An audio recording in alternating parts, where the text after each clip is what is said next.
Da, da, da, da, da, da, da, da,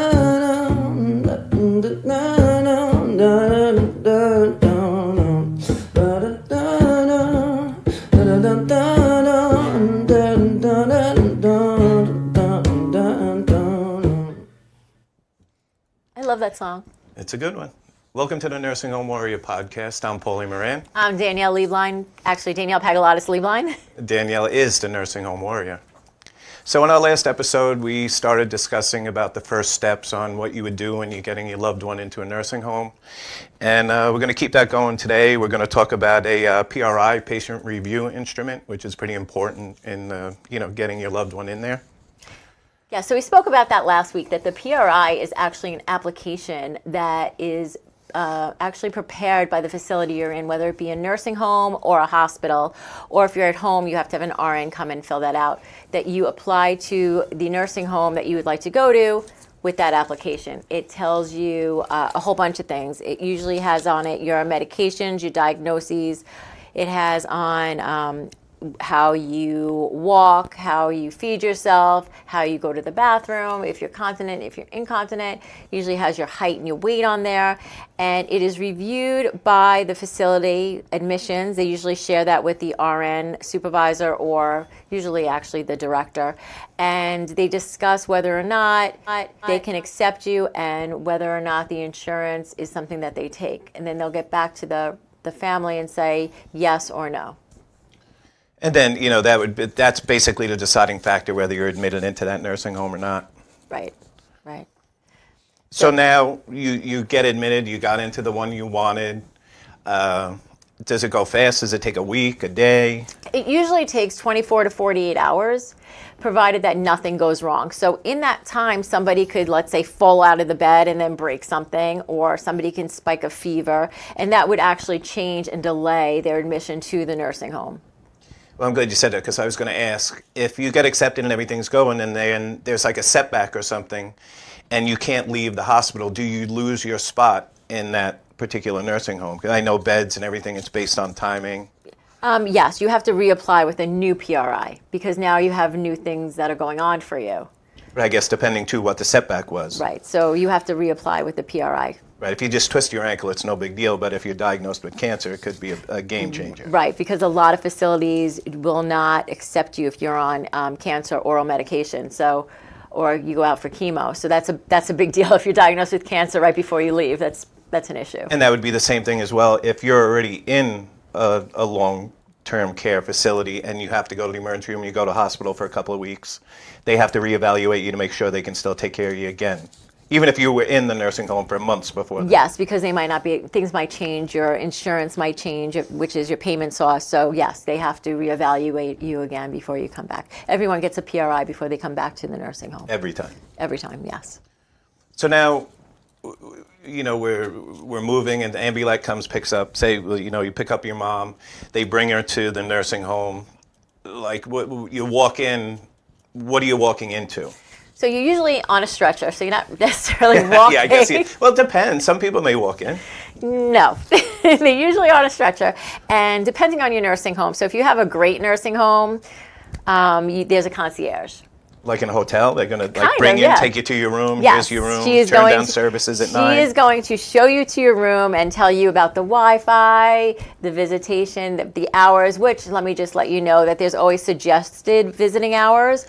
But it's your home, it's considered your home at this point, and there are really, you can visit 24/7, just not be able to visit in the room. If you have a roommate, you might have to take your loved one out of the room and bring them to another area, but there really are no visiting hours. They're suggested, but they will also, the concierge, go over, what else do they go over you? They'll go over the laundry. Is the family going to do the laundry, or do you want the facility to do the laundry? And there's reasons why you would do each one. So you'd want your family to do the laundry because you don't want to lose anything.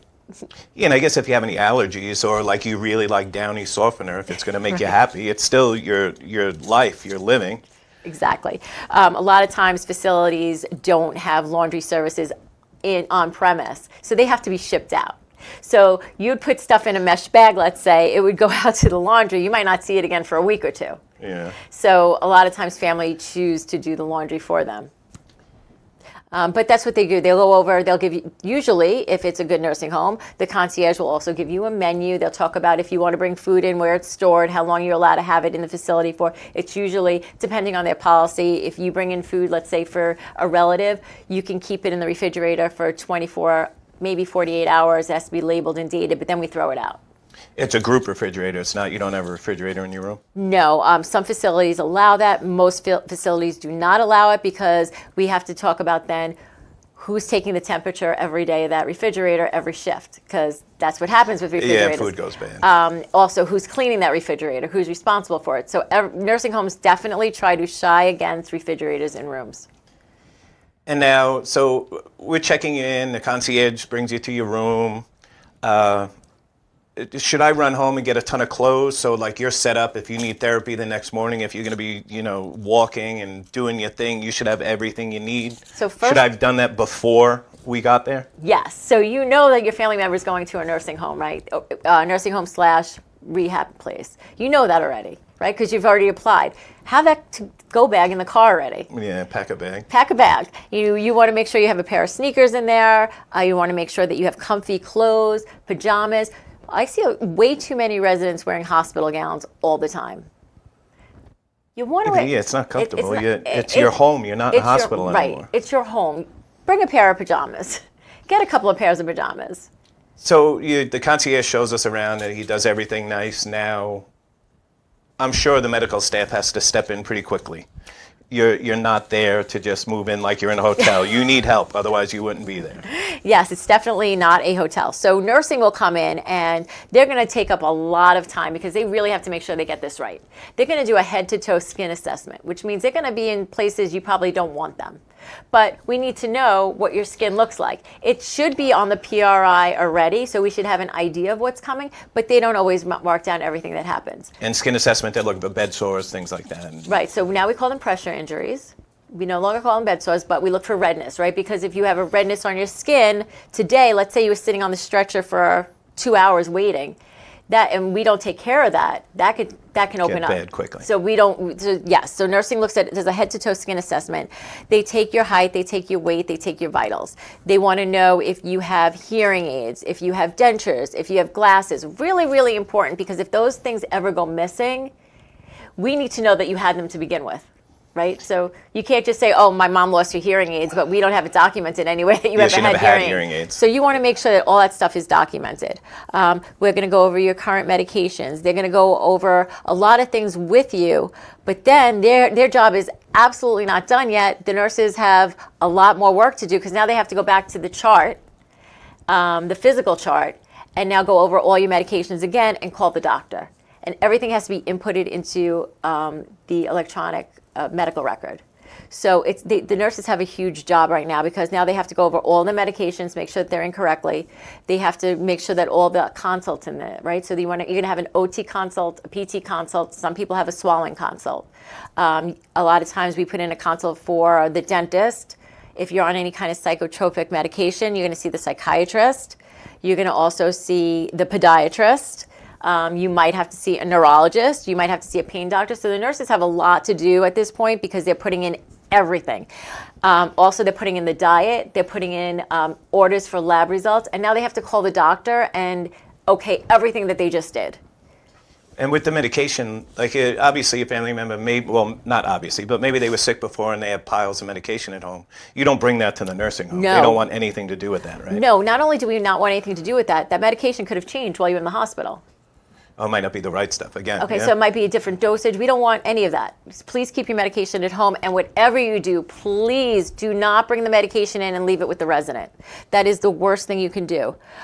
Let us at the nursing home take care of your loved one. Let us give you the medications that our doctors prescribed for your loved one based off of the hospital documentation. Because again, what if that person had, I want to say it in layman's terms, let's say somebody fainted.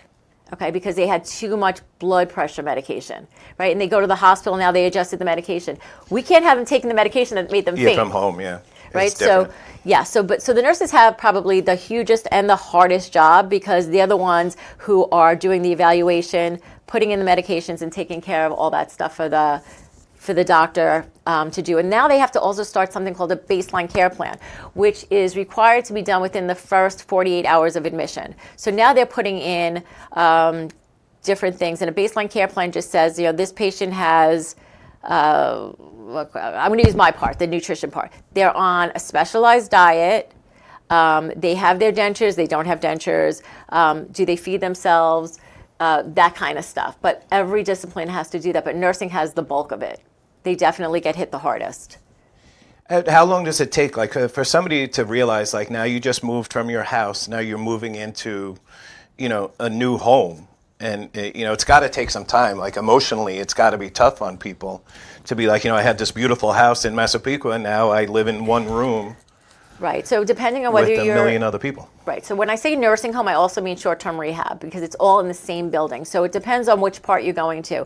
But social work and the therapeutic recreation group really zone in on that. That is what they do. They look for their social, their spiritual needs to make sure that they can go to whatever religious services they want to go to. If they did that at home, they have them in the nursing home as well. That is a given. We always have that. What kind of leisure, recreation do they use? Do they sit and watch TV all day? Because we'll let them sit and watch TV all day. But do they want to get out and maybe go to, I don't know, a bingo, a cooking class? They have choruses.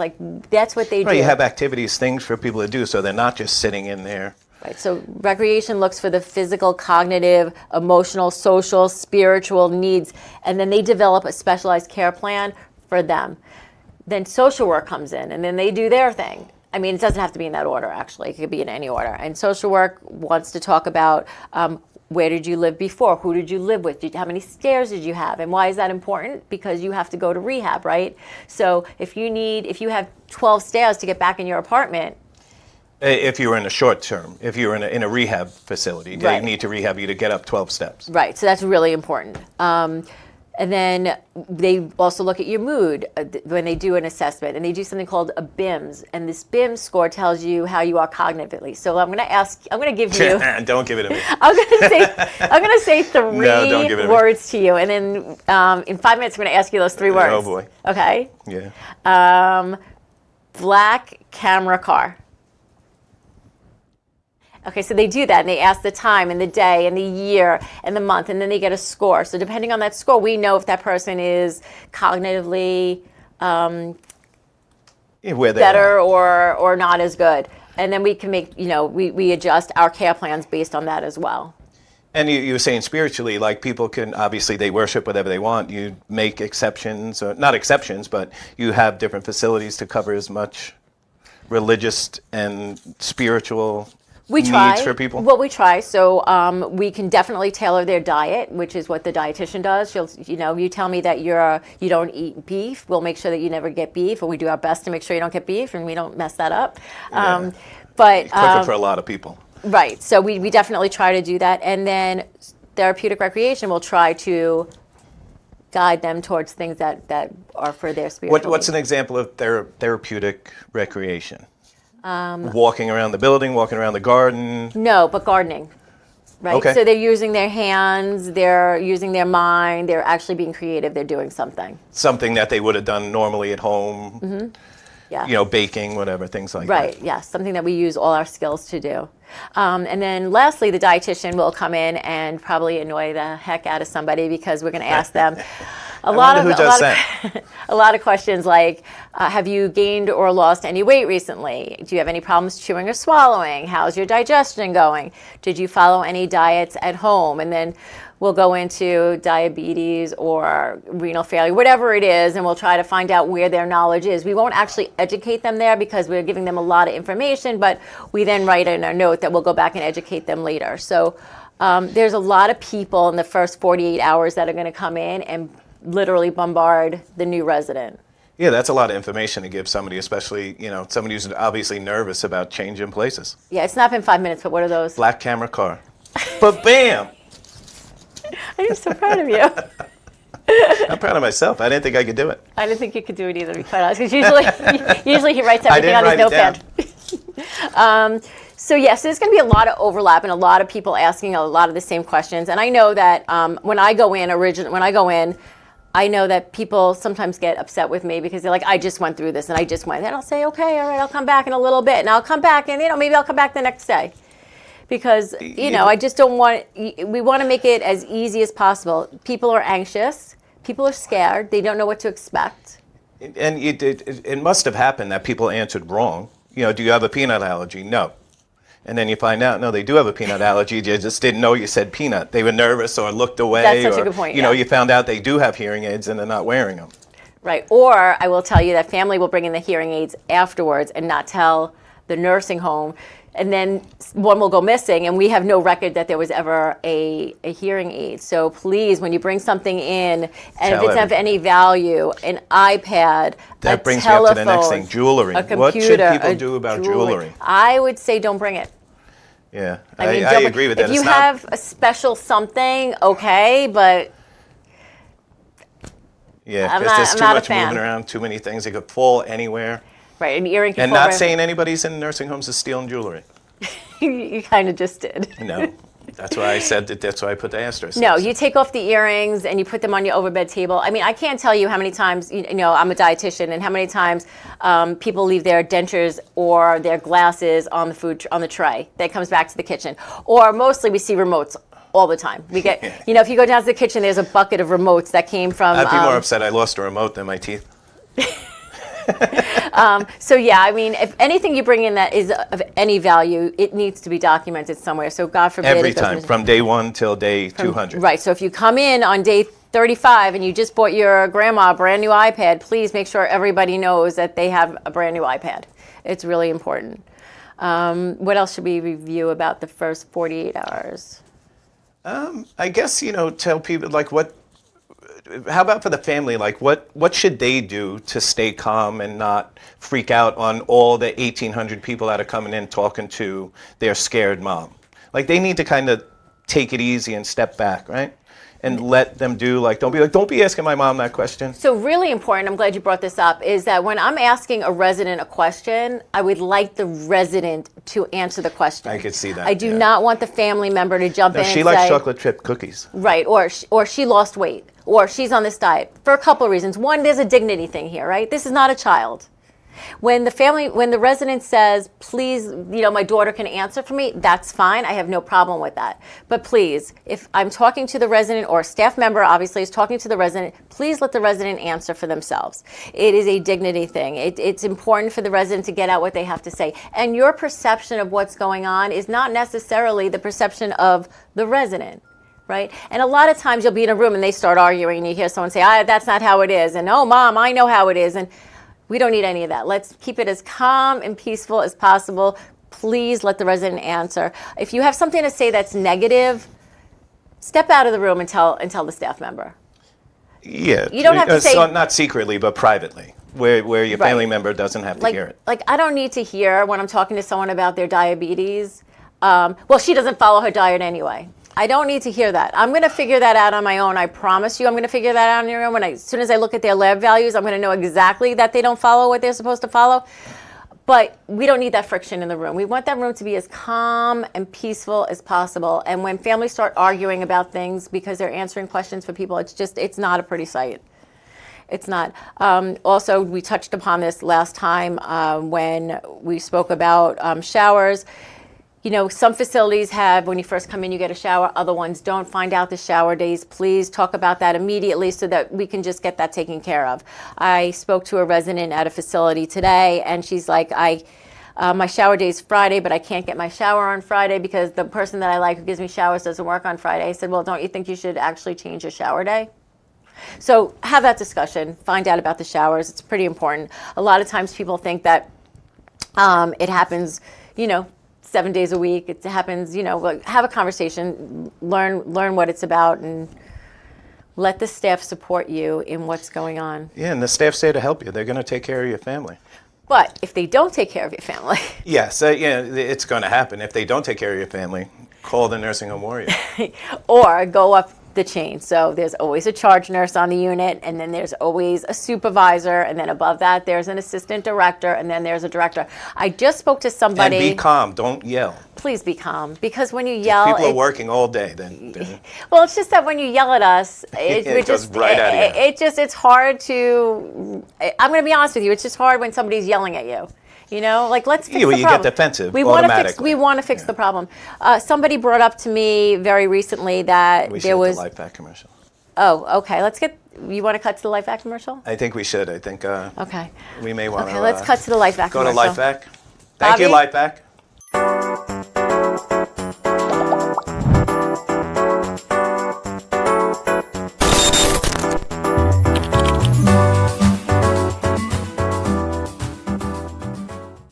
Hi, I'm Arthur Lee, CEO and inventor of LifeVac, a simple choking rescue device that 13 years ago was made in my garage to protect my daughter.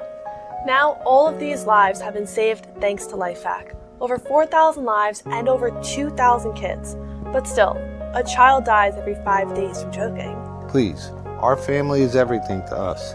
Consider protecting your family in a choking emergency with LifeVac. Go to lifevac.net today. Thanks, Dad. So we're back We with the are nursing back. home warrior. It was a nice discussion. And Paulie, what were those 3 words again? Cadillac black car. You know, wasn't it? Right? It was close. Well, what were they? Wasn't it black car Cadillac? Yeah. Black car? No. Camera? Cadillac. Black camera car. Oh, all right.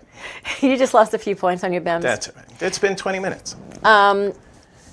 Okay, so I was just going to say something, and then you told me to cut to commercial. We were talking about not yelling at the staff. Like if you have a problem with somebody, speak I speak to remember the what you staff and, go up the proper chain of commands. Exactly. So it just came to my attention the other day that somebody thought that there should be an RN on every single nursing unit 24/7.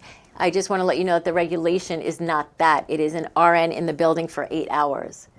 Most nursing homes have an RN in the building on all shifts. I can tell you at a specific nursing home that I know very well on Long Island, during the day, there could be 14 RNs on the unit. I mean, not on the unit, in the building. But the reg is not to have an RN on every single unit, and that's where people make a mistake. What's a unit? So what is this, what is somebody who doesn't know? Oh, a unit? This is all easy for you because you see it all day. Like, Yeah. I don't know what a unit is. Is a unit 2 people? Is it 100 people? It depends. Every nursing home has a different size unit, right? So the unit, when I say the unit, it's a group of rooms surrounded by a nursing desk. So it's Where similar people- to a hospital where the nursing station's Uh-huh. in the center and all the rooms are Yeah, basically pretty much. around it. Yes. Yeah, as best it can be. Yes, exactly. So that is a nursing unit. But it is not needed to have in a nursing home to have an RN on every single unit. Some nursing homes just do better than others, and they do, but it is not needed. And if you ever have a question, you can always go to the CMS website. CMS stands for Centers for Medicare Medicaid Services. Or you can go to ChatGTB, what is it, GPT? I don't know, and ask them. I don't know. And they'll tell you that, they'll answer it. Or you can always come to the website, not the website, you can always come to the Facebook page and ask one of us, and we'll get you the answer. So the other thing we'd like to talk about is Nursing Home Warrior does a project called Silver Threads, and we collect new, gently used clothes for people in nursing homes who don't have the means or don't have family members who could help provide them with clothes. And we'd like to ask you to donate either clothes, money, anything to help these people. We were talking about last time robes. It's just sad that some people don't have somebody to help them, and we're trying to help them. We've gotten a lot of donations. Danielle was out all weekend in the Rockaways. What did you deliver, 8 boxes, 10 boxes? No, not that many, but I will tell you that the Rockaways, we're done. We did we did 17 homes in the Rockaway. The Rockaways are finished. We'll have We're to get a good. map and put pins on the map. That's But we'll true. go back. Yeah, the Rockaways are done. In fact, somebody just called us and needed another box, so I FedExed it there because I did not want to drive back there again. It was far. It was really too So if far. people want to donate, if a nursing home's watching this, if a nursing home needs something specific, if you could email, text, let us know, and we'll do our best to try and get it for you. It's not just, we go around, most of it now is we go around bringing things to people that we think need it. But if you have a special request, sometimes we had gotten calls for 4X shirts. Yes. Yeah. We got And we a went out couple and of bought things. them. Yep. We didn't wait Oh, for people to donate them, so a lot of the stuff we'll go out and buy. So thanks to your donations, we are able to purchase items specifically for nursing homes that need specific items. So thank you so much for all of your help and your donations. I'm thinking that I want to do in September a pop-up store in a nursing home. I think that's a great idea. So we're going to need some help with donations with that. We're going to need some racks because I want to set it up like a store. Yeah, like you're walking into Nordstrom's. Right. Well, I don't know about Nordstrom's, but maybe something a little less than Nordstrom's. But I want to set it up. Have Well, a Nordstrom's, if you're listening. I want to set up with like a big mirror where the people who could come down, and if they can't come down, maybe their aides could come down, and they go through the racks and they look to see what they want, and maybe they don't have to necessarily try it on, but put it in front of them, in front of a mirror, and then we can give it to them in a bag. Yeah, like they went shopping for the day. Who doesn't like shopping? Yeah, so I'd like us to do, I'm thinking September-ish, and if anybody would like to volunteer and help us with that, we would love to have you help us because we can use all the help we can get. Yeah, Nursing Home Warrior is doing very good, but it's mostly based on the work of Danielle. She works very hard at this and is very passionate about it, and she's doing a phenomenal job. Thank you for that. It's true. It really is the heart of who I am. It's my essence. Okay, is there anything else you want to wrap up with? I mean, unfortunately, our guest wasn't able to make it. He is stuck in traffic. I'm looking at the phone right now, and he is on the Meadowbrook, so that doesn't look like that's going to happen today. But hopefully next week, podcast, which is in 2 weeks, we have a very, very special guest we're going to discuss COVID and what that was like during being in a nursing home for the families and the loved ones while they were locked out of the nursing home. Wow. And how the staff handled it and how the families handled it. And I can tell you that the residents didn't handle it very well at all. No, people that weren't in nursing homes didn't handle it very well. I can only imagine how they handle it. It was terrible. It was horrible. But thank you, everybody, for watching. Thank you. Thank you, everybody, for donating. Please don't stop. What do we probably have? We got to be over 100 people, 150 people who have donated clothes, right? Oh, clothes-wise? Yeah, definitely, yeah. Yeah, because we've given out over 5,000 pieces of clothing at this point. Yeah. So yeah, it's pretty awesome. And I know you have a truck full of clothes for me right now. Yes. Yeah, a good friend of mine, Gotta Go John, gave us 3 boxes of all brand new stuff. Fantastic. It's very nice, yeah. LifeVac donated. They went to Target and bought a whole bunch of clothes for us as well. So thank you, LifeVac, for always being by our side. Yeah, it's a good thing, but we can only work so much. We need your help. So thank you all. We can't do it alone. Yes. So Dignity for the residents first. there you go. And that's it. We're out. Oh no, Bobby, we out? Bye. Da, da, da, da, da, da, da, da.